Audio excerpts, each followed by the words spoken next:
Let's kick off the Brushback and talk about some of these great series that start today. You know, Aaron Civale's debut as a Ray was not great after his trade from the Guardians. Ironically, he lines up against his old employer tonight. Xavier Curry takes the ball for the Guardians. Again, more irony, it was Curry that took Civale's spot in the rotation.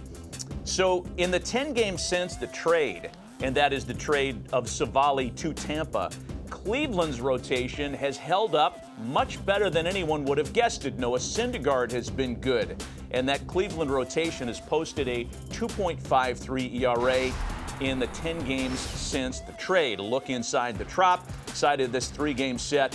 What's going on in Tampa? They lost the last 2 of the 3-game set with St. Louis. They, at one point not too long ago, had a cushy 6.5-game lead atop the AL East. It has dwindled. They are 12-20, 3 games back of the O's in the division race since July 1st, 12-20 that is. I don't know that I buy this, but is there a world where the Rays don't get a postseason share? As good as they were in April and even in May. I mean, this was the best team in the sport the first 2 months of the season. They're reeling.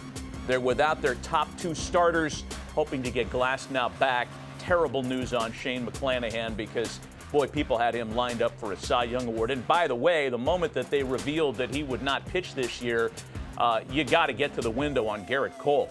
There's nobody that's going to catch Cole for the AL Cy Young Award. Maybe, 2 of the guys in Houston have an outside puncher's chance, but that's Cole's award to lose now. Fascinating start with Civale back in his new home against his old employer, hoping to polish things up after a rocky debut as a Ray. Moving on the schedule. Another fascinating start in Philly where the Twins are in town. Man, the Phillies have really caught fire. Philadelphia's big bats kind of explaining the recent success, but they've pitched well too. Phils have won 11 of 16.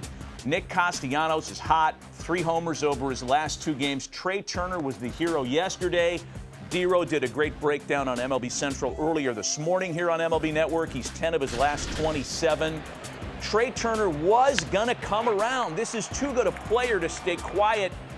And the Philly fan, known for letting players hear about it, they've been very patient with him to the point that now he's one of their favorite sons, and the Phillies have something going. You get the sense that the Phillies really like playing together. That counts for something. It's not quantifiable. It's not going into the shredder. They're not going to talk about it on MLB Now necessarily, but there's a vibe there that clicks this time of year. At least it did last season. And the Phillies hold that top NL wildcard spot on the Hankook standings board. Interesting assignment for them tonight, though, because Dallas Keuchel, who was signed as a free agent, he was home on opening day. He's going to make a second start for the Twins in Joe Ryan's turn in the rotation. Really good in his debut as a Twin and really, really good in 6 AAA starts. So the former Cy Young Award winner Dallas Keuchel hoping to help a Twins cause as the Twins start play with a 3.5-game lead over the Guardians in the Central. Moving on the schedule. How about this one? Seattle and Baltimore. And we're going to talk about this one, too. Oh, let's go to the Cubs and the Blue Jays first. Oh, no, you guys are following me? Yeah, let's go to Seattle and Baltimore because we're going to talk with Ariel Epstein about this and a lean she has on the total a little bit later on in the program. We're in some world where this is maybe the most fascinating series of the weekend. It's mid-August, and I guess we have the unbalanced schedule to thank for delivering us this. Orioles and Mariners, it's 10 Eastern right here on MLB Network. Both Kyle Gibson and Luis Castillo have been pitching well. Seattle's won 15 of 19, and they're making a push around the same time of year as to what they did last season. How about the Orioles, though? I mean, the Orioles have not lost or been swept, rather, in a series. It's ridiculous where we're headed here. 76 straight series without being swept, and that's because they salvaged their last series with a Game 3 win, making a run at what the Yankees did between 22 and 24. They got a ways to go to get to the Gas House Gang. 124 straight series for the Cardinals of the 40s without being swept. It's a great story. And for the Orioles, this starts a 9-game trip.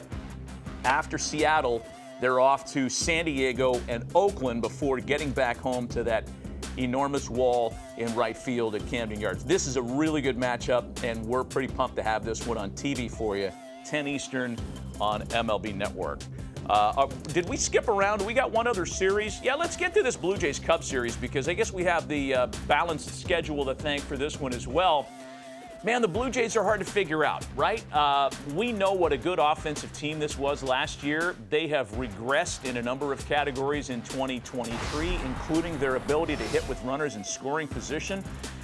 They've had some individually strange performances. George Springer endures one of the worst slumps anybody could think of when he went 0 for 35 not too long ago. But look at what he's done since then. 15 for his next 32 and slugging almost 700. So when they say it's a marathon and not a sprint, great players find a way to hit the median. And that's what George Springer has done recently as he's really heated up. The starting assignment in this game is also pretty interesting because the Blue Jays are going to face Javier Assad, and I guess you could call him an opener tonight. He's only made 10 career starts. Again, Ariel Epstein has some thoughts about this one coming up later on. And Jose Barrios on the mound for Toronto. He has been much more comfortable at home, well documented ever since joining the Jays rotation. He's been a lot more consistent on both home and road starts this year. So Barrios pitching the way the Jays expected him to the past couple of years.